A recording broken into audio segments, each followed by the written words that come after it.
Welcome, welcome. Another episode, always in motion. Thank you for watching. Thanks for everybody out there listening. Today we got a very special guest. Got Butta in the building. Besides all the other accolades, it's the author of A Whole Lot of Game. It's definitely a book about, perseverance, going through everything you got to go through to get it done, and being honest about it. And that's one of the most qualities I respect about this man is he's honest about everything about, his whole journey. And, the journey never ends. So without that, Adrian right here. What's goody, what's goody? It's your boy, Adrian Walton, a.k.a. A Butta. I got a book out, Whole Lot of Game, From Rucker to Revenue. You could get that on Amazon at awholelotofgame.com. But again, my book is basically about what it means to go pro. You know what I mean? The word pro is professional. And again, I didn't make it to the NBA, but today I'm an author. So again, I want to show the next generation, there's many ways to go pro. You know what I mean? You got to, keep reinventing yourself. And that's what the book shows. That's what the book really speaks about. The book speaks about how I had a basketball mentality, how I got prepared for the game, how it helped me, build with my teammates and win games, win championships. I am a 5-time Rucker EBC champion. So, with that mindset, I translated that into the same strategy that I use in the business world. How do I build relationships? How do I build a team? How do I get prepared for, to do my podcast, Streets First? How do I do, my business, et cetera, et cetera? So it's just basically about having, a mindset, whether it's on the court or off the court, and that basically translate into, a whole bunch of games. Yeah. It's the perfect title for it. If everyone out there know the EBC, if anyone doesn't know, all the younger listeners, when I tell you it was like that shit, even NBA players said that was like one of the hardest places to play at that time because you had everyone out there on the court right there, and it's the excitement. I remember, I was just telling them off camera, I remember a lot of times, when Joe was running the park early 2000s, you couldn't even, if you didn't get there early, couldn't get on the block. You had to, park. You know what I mean? And just to even walk into the park was another thing. Just shout out to Fat Joe. Yeah, Joe was running that park. He had that on lock. We didn't even have to play the third time to win that championship. Yeah. You know what I'm saying? Again, shout out to Fat Joe. Fat Joe, shout out to Mousy as well, but Fat Joe was like the Mark Cuban for the team. You know what I'm saying? Being that we're talking about the Entertainers Basketball Classic, that's what EBC stand for. It was held at Rucker Park in Harlem. Rest in peace, Greg Marius. You know what I mean? Greg Marius was like, the creator and starter to bring the tournament up there at that park and make it so iconic. If you know anything about Madison Square Garden or Yankee Stadium, you also know about Rucker Park. So shout out to Greg Marius for making that park so iconic. But back to Fat Joe, guys like Fat Joe just made it, on a whole nother level. I remember Fat Joe getting, and check the lineup, Al Harrington, Jermaine O'Neal, Cuttino Mobley, Steven Jackson, Stephon Marbury, Al Harrington, if I said his name. But again, it's like Joe used to make sure that he bring, what's my man name from Phoenix, Sean Marion. Sean Marion. Like when I tell you Joe used to bring the NBA players out, that was one thing that he made sure that he did. He gave them that experience that a lot of us, like a person like myself or Kareem Reed, best kept secret. Yeah. He made sure that people like us got a chance to experience what it's like playing with NBA players. Yeah, and I think for the interviews I've seen with different NBA players too, it was like no one ever said it was easy to play there because the energy from the time you got on that block and when there was a game going on, it was different. Like you just felt it. It was something like. It was like an excitement, but it was also like, oh shit, you gotta come correct, cause shit. We were real ball players. You had Jamal Tinsley, you had Jason Terry, you had when I say all of these NBA names, I'm talking about Steve Francis. These guys, Rafe Alston is the GOAT. You know what I'm saying? Skip to Malou, but you had these guys in their prime. you know, just coming out of college or a few years into the NBA. So when they get on the court against 17, 18, 19, 23-year-olds. Hungry. Everybody is, you know what I'm saying? You know, I'm just being real about the competition that was there, you know what I'm saying, at that time. And they coming into the hood for it. So it's like, yo, come on, man. It ain't like you don't, you know, the culture, that was another thing, you know, shout out to the culture, the street ball culture. Again, the culture, you know, they force you to play. Rest in peace to Ali Mo, but it was like you had a lot of guys that, you know what I'm saying, put on a show just because you would have people in the crowd screaming, you trash, or you ain't doing nothing, or get out of here, we ain't come to see you. You get what I'm saying? It's either that it's either gonna make you or break you. You know what I'm saying? And I heard a lot of NBA teams hated when they played. Their players couldn't even tell them they was going to play up there because they was like, you know, they got all this money with these people, but it's like, yo, you got to come and show out. They put their bag up. Like when I tell you it was money, like, you know, I remember playing in a game where Murder Inc., you know what I'm saying? Rest in peace, Irv Gotti. But Chris Gotti, you know, that's my guy. Him and Fat Joe, they bet that money against each other. It was Terror Squad versus Murder Inc. Def Jam had a team. Everyone had one. Rough Riders had one. Bad Boy had one. Bad Boy had a team. Jay-Z's team. You get what I'm saying? So it was like, wow, Mary J. Blige had a team. Like, Ed Lover, all of these different celebs, they all had a team. So again, to see all of these people in one place in the hood, you know what I'm saying? Like Greg Marius did something special there. You know what I'm saying? It was definitely something that I feel like to this day is stamped the name forever. You know what I mean?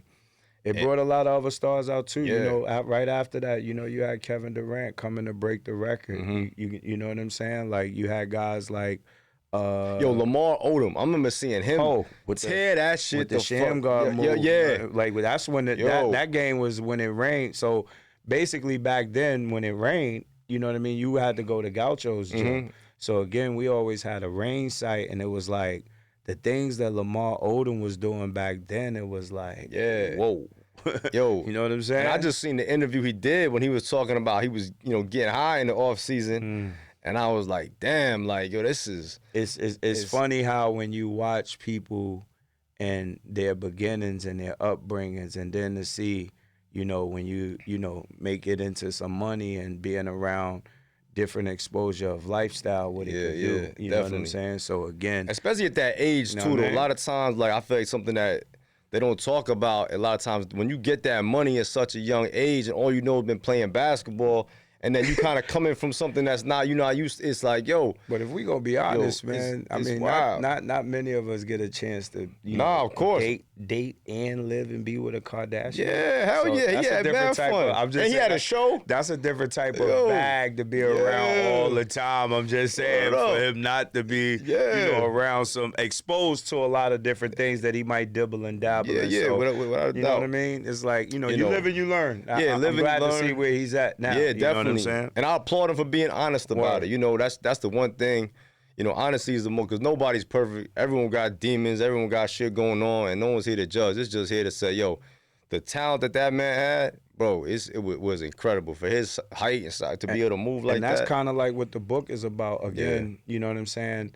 We need more of that. You know what I mean? We need more of the people that been through some things and made some mistakes, but are still here too. Learned how to grow from it. You know what I'm saying? Not hide from it, but again, grow from it. Again, that helps the next generation, which the reason why a lot of them crash out is because they believe what they're doing is the worst. They feel what they're going through is the worst. And they haven't heard a lot of stories that's like, yo, shorty, you think that's something. Yeah, wait till you hear this. You ready to kill yourself? Like suicide right now for them is something that we couldn't fathom. You get what I'm trying to say? So again, they need to be able to hear more stories that they could learn from and be like, wow, man, my life and the things I'm going through ain't that bad, bro. You know. And you know what? A lot of things we talk about in the show too is like growing up in the 90s and 2000s opposed to these kids now. It's like now with social media.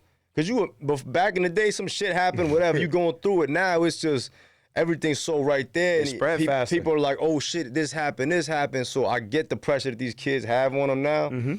But also I feel like, yo, we went through some shit back in the day. It wasn't no cameras there, but it's like, you know what I mean? But again, it helps you with being authentic. You know what I mean? If it's a message that I could send to the next generation right now, it would be, you know, stay as authentic as you can. You know what I'm saying? Yeah. Again, you know, there's not a lot of authenticity with the young generation. They're following a lot. But again, if they stay true to who they are, that's where a lot of other people starts to follow them. And even if it's learning from your mistake, you know what I'm saying? So again, and accountability is huge. They got to go through stuff as well, you know what I'm saying? But again, they also are exposed to more knowledge and information than we were. Yeah. We had to remember stuff when we came home from school. Yeah, you know, they could push a button and get the answer. So again, we also got to put in perspective, it's so much information right now in their face that they don't really know what to choose from. It's constantly, you know what I mean, an answer. That's why I feel like the attention spans is a lot smaller now, a lot shorter now, because it's like there's so much stuff to process that it's like I see why these kids' attention spans is a lot shorter.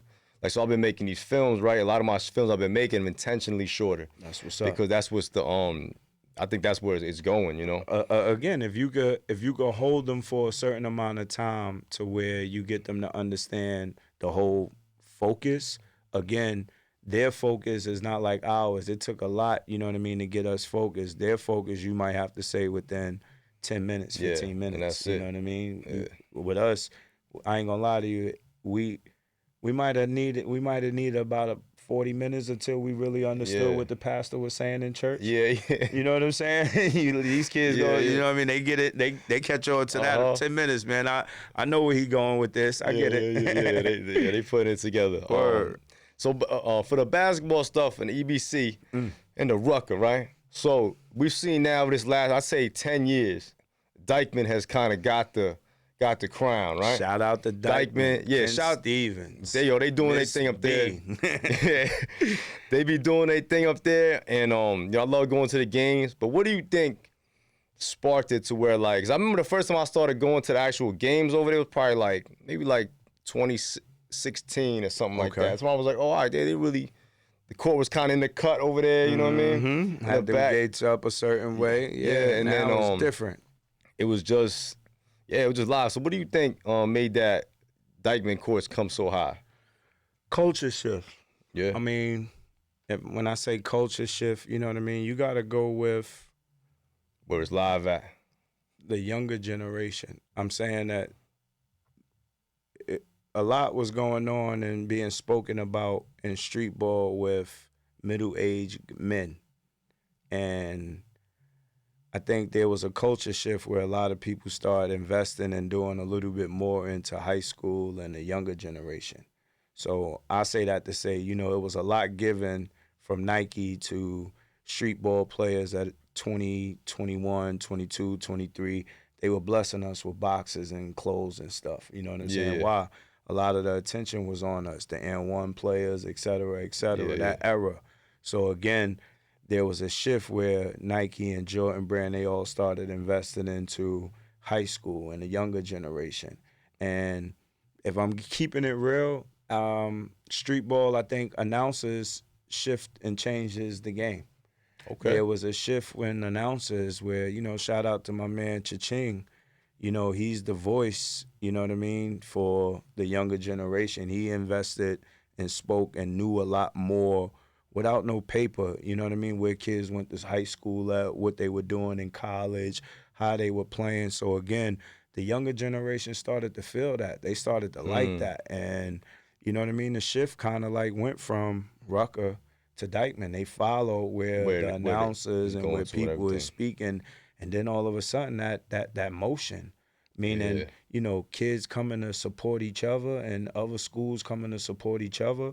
You know, in Dykeman, they call it prom season for the high school kids. You know what I'm saying? They definitely start them at a young age. Outside, you know what I mean? So shout out to them for, like, you know, just investing and shifting, you know what I mean, to where it was like, we see that all of the stars used to go to, you know what I mean, Rucker, but, you know, now everybody goes to Dykeman. But again, if we being honest, it's enough for everybody in the city. No, they definitely is. Gersh and Brooklyn, is just like Dykeman. Yeah. You get what I'm trying to say? So you got Coney Island, Isaiah Whitehead, and Lance Stevenson got a tournament together. Okay. You know what I mean? They got another tournament called Zone 6. I know Chris Gotti got that stuff he's doing. Chris Gotti got the Pro-Am. Yeah. You get CPL. You get what I'm trying to say? So, again, don't even forget where I'm from. You know, you got Queen of Harlem. She just gave out $100,000. The year before that, $50,000. Oh, the year before that, $30,000. She started off her first year, 30 bands. 15 for the coach, 15 for the players. Oh, all right. Second year, 50,000, 25, 25. This last summer that just passed, 100 bands. You know what it is for this summer?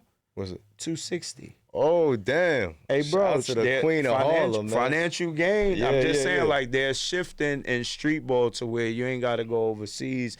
You can stay home and, you know what I mean, take care of your family. So, again, I'm loving to see where street ball is going from, you know what I mean, the Rucker to seeing what Tri-State and Hoops in the Sun. You get what I'm saying? Like, it's so many. West Fourth, you got so many tournaments to where it's enough people out here to support and be there for everybody. You know what I mean? Yeah, I think Jordan sponsors most of them, right? I think he's Nike and Jordan brand. Right? But again, you know, that's where a lot of also being that me and you talking, like I said, my authenticity and my realness is always what I'm going to run with.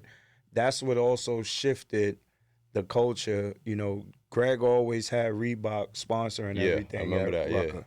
So once those brands start to get in, you know, a lot of things changes. You can't drink in the park anymore. You can't smoke in the park. You know, that's what my thing was. Once those things start to happen, the culture is not coming to the games like that no more. People are not comfortable watching the games like they used to, and it's summertime. Yeah, like you're talking about. Yeah, there's a respect level to where those things are not taken away, but it's kept under control and respectful at Dykeman. Yes, 100%. So, you know what I'm saying? Like the vendor who's always selling nutcrackers is the same guy. Yeah, you can't just come in there with your bottles. Yeah, Again, we've created, you know, I have a section up there called the Champagne Room. You see what I'm saying? Yeah. Again, we being responsible about it because, again, we don't want to push the message that, you know, we want the kids to be out here, you know, drinking at the games, but we do understand the culture of New York City and street ball that people do enjoy themselves if that's what they're old enough to do. And do it responsibly. And doing it responsibly, respectfully, to where, again,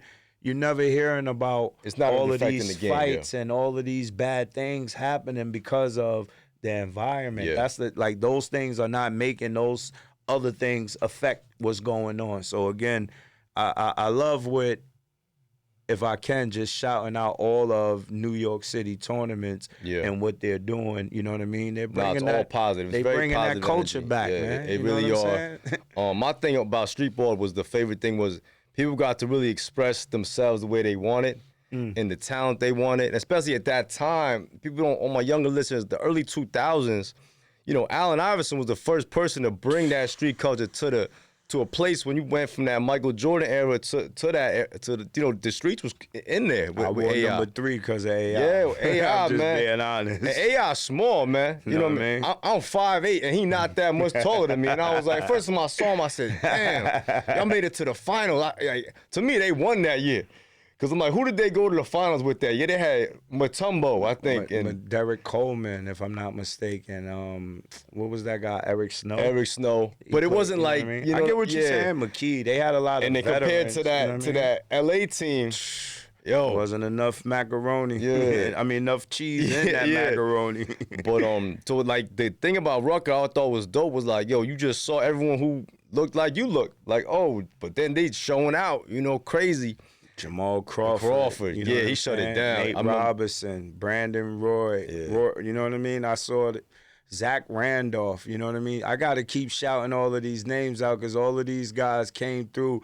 And Eddie Curry, it wasn't like Smush Parker. Curry, wow. These guys didn't just come and just play like a game. It was a lot of guys that came and was playing all of the games the whole season. So respect to a lot of them. I think Steve Francis played the whole season, right? Francis, Jamal Tinsley played the whole season. You know what I'm saying? Jamal Crawford was playing. Stephon Marbury played the whole season for maybe 3-4 years straight. Yo, that's when Hove had that song that Run Up On Me at the Light. Yo, I know, yo, he was playing. There was a lot going on in the city, That man. was a lot. And that year when they had, people don't know, there was that championship game was Hove's team versus Terror Squad, and they had that blackout. And that if you don't remember this, I think God put that blackout there because that shit was ready to erupt. That way was hot as hell, and it was just like, that shit was so packed that like, I always tell people they ran with that. You gotta Google the dates, you know what I mean? Like, even though it was a blackout, the game wasn't supposed to happen on that day.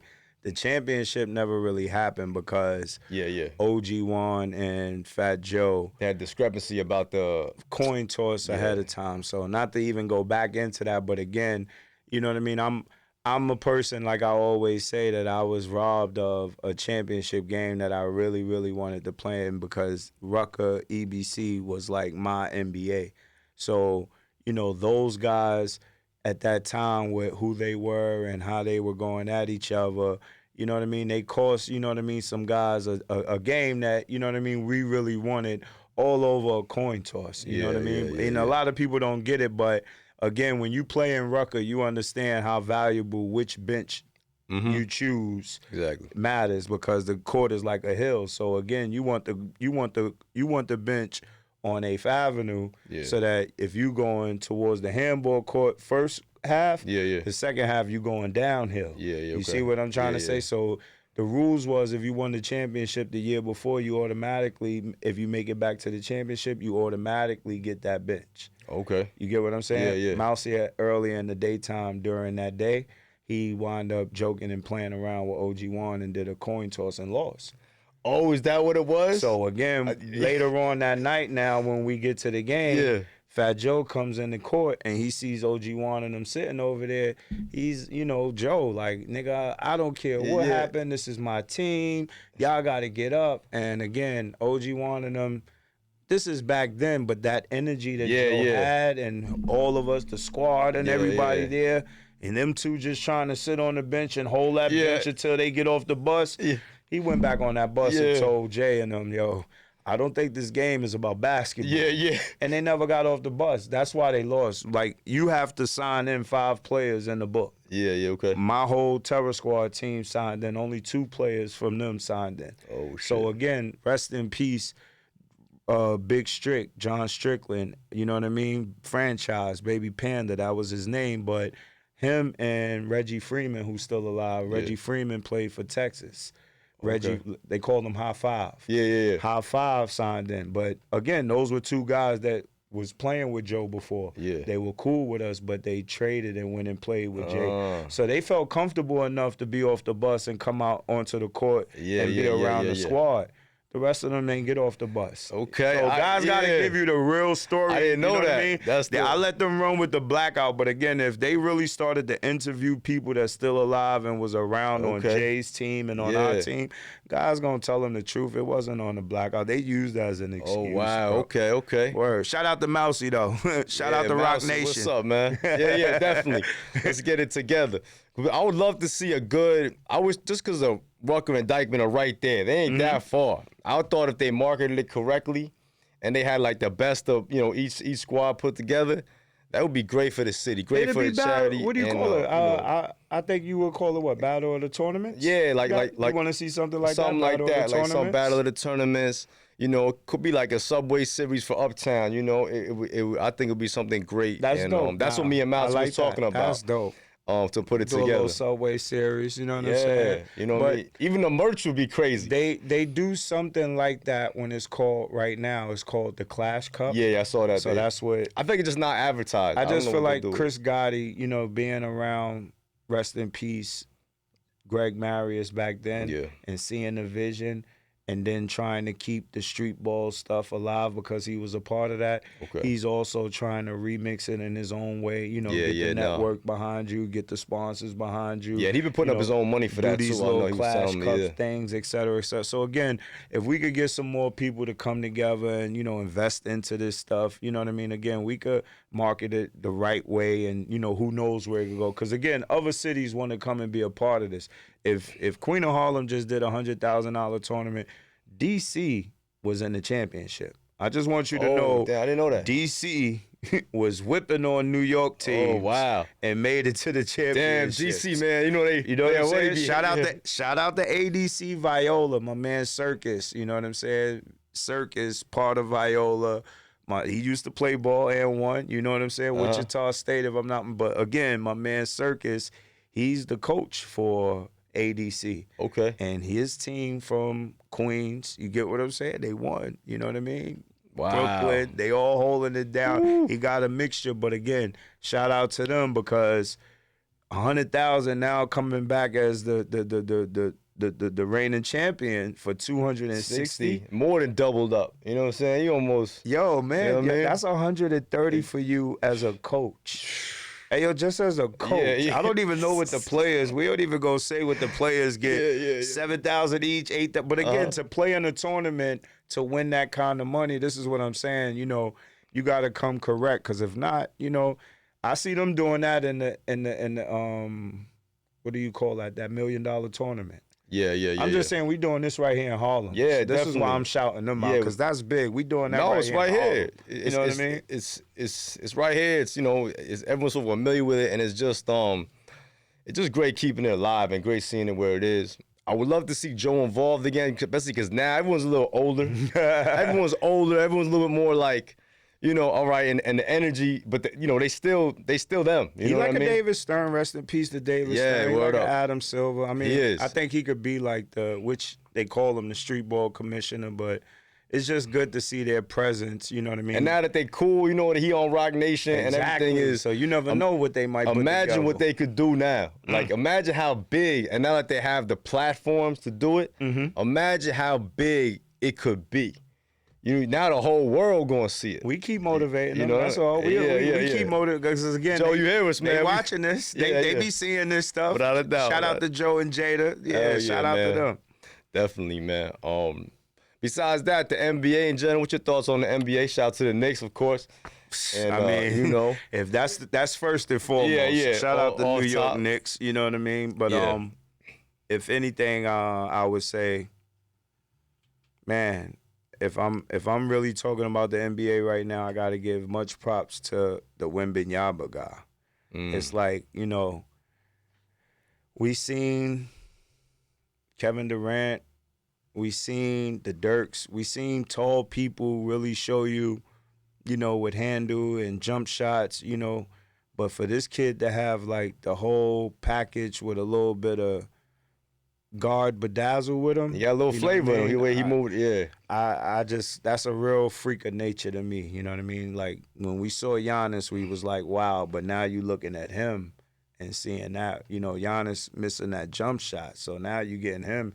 He's shooting from the logo at times, throwing it behind his back on guys and double pumping, going through the lane, getting grabbed. Again, to see that at a young age. And he coming through to lane 2 is like a lock. I'm so happy that I'm so tired of seseeing just jump shots all game. Exactly. I want to see that aggressiveness back in there. And they don't even really, to me, when I'm watching the game, it is missing a little bit of the mid-range. I think a lot is always step back 3. Yeah. I don't really see step back mid-range, but everything is like now go to the basket or shoot a 3. So again, I'm critiquing the game, but I'm not mad at it because again, it's entertaining to a level of who you like. Yeah, it's true. And if I'm a person to say who I like, that shy kid gets busy from OKC. Anthony Edwards is a dog. Yeah. Anthony Edwards. You know what I mean? Like I like people like that. I come from that era. Yeah. I need to talk a little trash. And they let it be known, like, yo, you know what I'm saying? It makes the game more fun. A little competitive. Ain't everything got to be so friendly. Yeah. Like, yes, we get it. Everyone's professional, but yo, we missed that. That early 2000s. People do the slick stuff to be friendly in basketball and competitive. Yeah, you're right. And that's only really to get their edge. So this is why LeBron sometimes got a lot of hate because it was him doing that. They didn't think that he really wanted that smoke. He needed help with that smoke. But again, to win, sometimes you may need an army. Yeah, definitely. I mean, everybody needs. No one person can. You know what I mean? I think if AI proved everything, you can't do everything alone. I just think that Mike didn't have to. If we, you know how everybody always comparing Mike and LeBron. I'm saying that Mike didn't have to get an army because that was Phil's job to do for him. I feel like LeBron had more of a generation of speaking out and speaking up for. You get what I'm saying? Like Jordan's era didn't have to do that because they had a coach that was now, you know, the players do more than the coach. So again, LeBron kind of like spoke for what he needed around him. You know what I mean? And guess what? When he did, look what happened. Look what happened. You get what I'm saying? You can't knock how people go about winning because everybody don't go about winning the same way. No, you definitely. Know what I'm saying? And I put it like this. You never forget Phil Jackson's name, right? You never forget, like, Pat Riley's name. You never forget, like, you know, Chuck Daly, these people.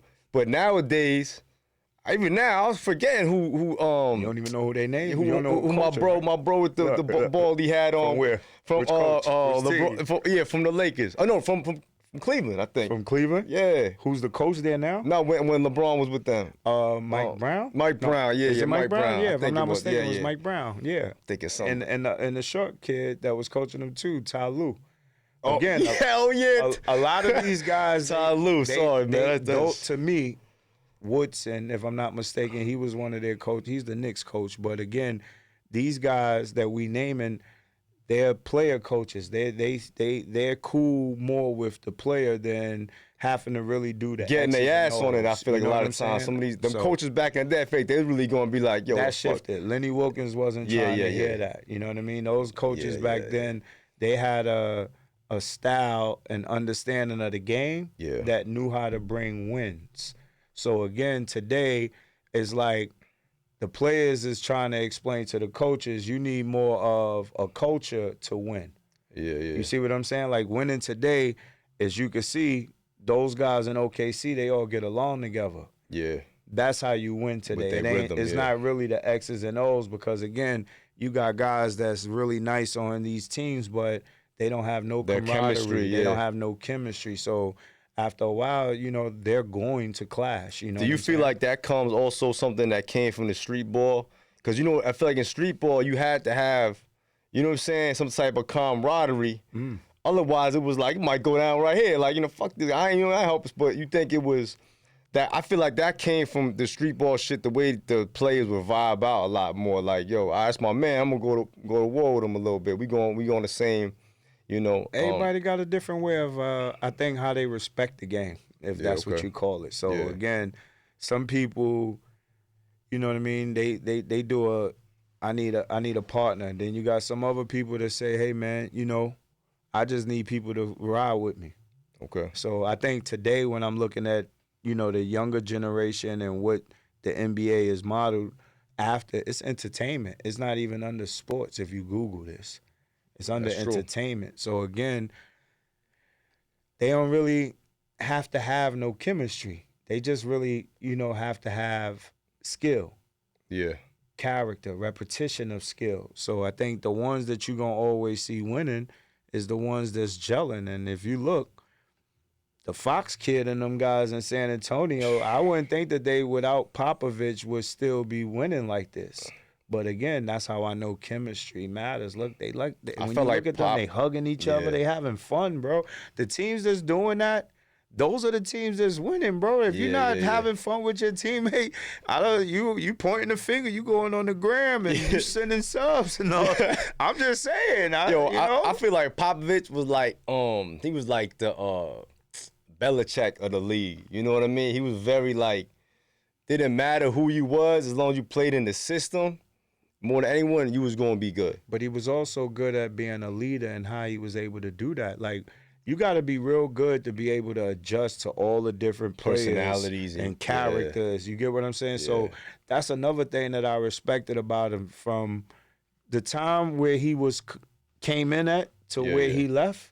Yeah. You know, who would have ever thought that he would have longevity to be able to adjust towards the end with this new generation. Yeah. And that's what I'm trying to say. Like, he had a certain love and compassion that players just genuinely, and I say shout out to my man Danny Green. He's a 3-time NBA champion on 3 different NBA teams. And I'm just saying Danny Green speaks very highly about Coach Popovich and saying just as a person, the characteristics that he had, it brought like the greatness out of him. You know what I mean? At a young age. And he was like, yo, it was a lot of things that he didn't understand, but getting with Pop, you know, coming from North Carolina, he took it to another level that, you know, what they taught him in North Carolina, he took it to another level, teaching them that. And look, he's able to be a champion, a 3-time NBA champion on 3 different teams, man. Shout out to my guy Danny Green, man. Yeah, that's